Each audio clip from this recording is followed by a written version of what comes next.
I'm sorry, T. The worst thing about Christopher Moltisanti's death isn't that Tony killed him, it's that it didn't happen sooner. Christopher Moltisanti enters The Sopranos with all the promise of being Tony Soprano's heir apparent. I drove to work with my nephew, Christopher. He's learning the business. And within 5 minutes, it's clear he is exactly what Tony calls him in the pilot, a walking symbol of the mob's decline. Over 6 seasons, he never proves otherwise. He is a portrait of disloyalty, addiction, and sheer incompetence, forever fumbling opportunities handed to him, forever justifying his failings with melodramatic self-pity. The real mystery is not why Tony killed him, but why it took so long. That, however, has not stopped a baffling contingent of defenders from insisting Christopher's death is one of Tony's most heinous acts. The argument goes, he was family, he was raised in the life, Tony enabled him, and therefore the murder was a uniquely cruel betrayal. What this defense conveniently ignores is that Christopher was a perpetual liability. You know the baby's car seat? Giant tree branch came through the window. An erratic addict who drove intoxicated with his infant daughter in the car, who beat and humiliated women for sport, Christopher, you gave crystal meth to his daughter! Who sold drugs to the boss's daughter, and who threatened her when he feared she might expose him. A man who could barely keep himself upright without a needle, yet insisted on angling for respect and responsibility he had no hope of shouldering. But perhaps the most absurd defense is the charge of family. Although technically Tony and Chrissy are cousins. As Adriana once explained, Christopher wasn't truly Tony's nephew in any straightforward sense. The connection ran through Carmela and the Blundettos, muddled by cousinship and Italian honorifics until nephew became shorthand for close enough. In other words, they were about as related as half the Jersey underworld, all of whom seemed to be cousins of cousins of cousins. To elevate Christopher's blood tie as sacred while dismissing his actual, tangible betrayals is willful blindness. Still, the counter-argument persists. Tony himself bore some blame. Hey, I was glad to hear you say that about the search, because I got to take a little time off. He pushed Christopher deeper into the life, gave him Nepo baby rackets, ranging from stock fraud to movie production, and mocked his failures as quickly as he enabled them. Christopher himself once said Tony was the kind of man who poured you a drink with one hand and berated you with the other. There's truth in this. Tony used his nephew as both pawn and punching bag, alternately indulging and humiliating him. But to suggest that absolves Christopher of responsibility for his own ruin is adolescent scapegoating. Tony did not force the heroin into his veins, nor the fists onto Adriana's face, nor the car into oncoming traffic. What finally doomed Christopher was not one singular crime worse than all the others, but Tony's exhaustion. The car crash that nearly killed them both was not remarkable compared to Christopher's lifetime of recklessness. What was remarkable was Tony's glimpse of the child seat pierced by a branch. The realization that his nephew's addictions were no longer just humiliations, but direct threats to innocence. Cancer. Christopher had long been a cancer, as Tony once said. That night, Tony cut it out. Of course, one cannot ignore the cruelty of what followed.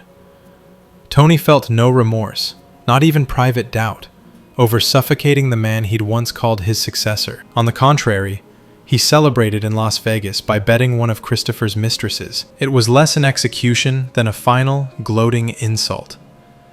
The symbolic erasure of a man already erased by his own weakness. If this is what some call Tony's worst act, it is only because of its pettiness, not its brutality. It was the anticlimax of Christopher's life, writ small. And yet, to dismiss Christopher entirely as useless would be inaccurate. He was not Brendan Falone or Jackie Jr., hapless cannon fodder who never lasted a season. With Paulie in the can, there's a new acting capo of his crew. It's Chrissy. Christopher could earn when sober. He proved indispensable to Tony after the deaths of Richie Aprile and Ralph Cifaretto, trusted when others could not be. He thought outside the box, conjuring rackets beyond the boilerplate construction scams. This is my goodbye party with heroin. But his creativity never survived contact with his own cravings. For every scheme he initiated, there was a relapse to ruin it. He was, in short, an above-average mobster fatally undone by being a below-average man. The tragedy, or farce, of Christopher is that he imagined himself a main character. He longed to be somebody, to script himself into the mythos of gangsterdom through movies, music, or even martyrdom. We gotta speed this up. You know what time these humps come in for work?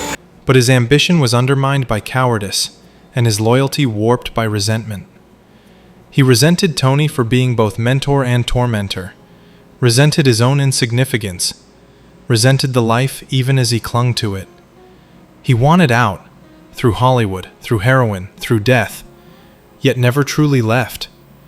He was Sisyphus with a needle, rolling the boulder of sobriety uphill until gravity, and Tony, finally crushed him. It is tempting to sentimentalize Christopher as a tragic victim of Tony's hypocrisy, the wasted potential of a damaged heir. But this requires selective amnesia. I'm just gonna get cigarettes. I'll be right back.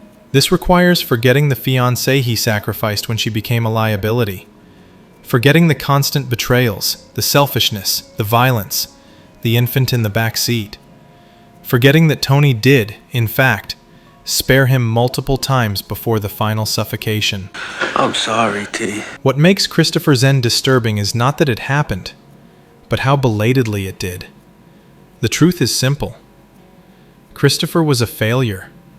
A pitiable, dangerous, self-destructive man-child who squandered every lifeline extended to him. That viewers still defend him says less about the character and more about the audience. Many identify with his insecurity, his wasted ambition, his longing to be the protagonist in a world that regards him as background noise. To sympathize with Christopher is, perhaps, to sympathize with one's own unrealized potential. Meanwhile, Tony's act was neither shocking nor inexplicable. It was, in its way, merciful.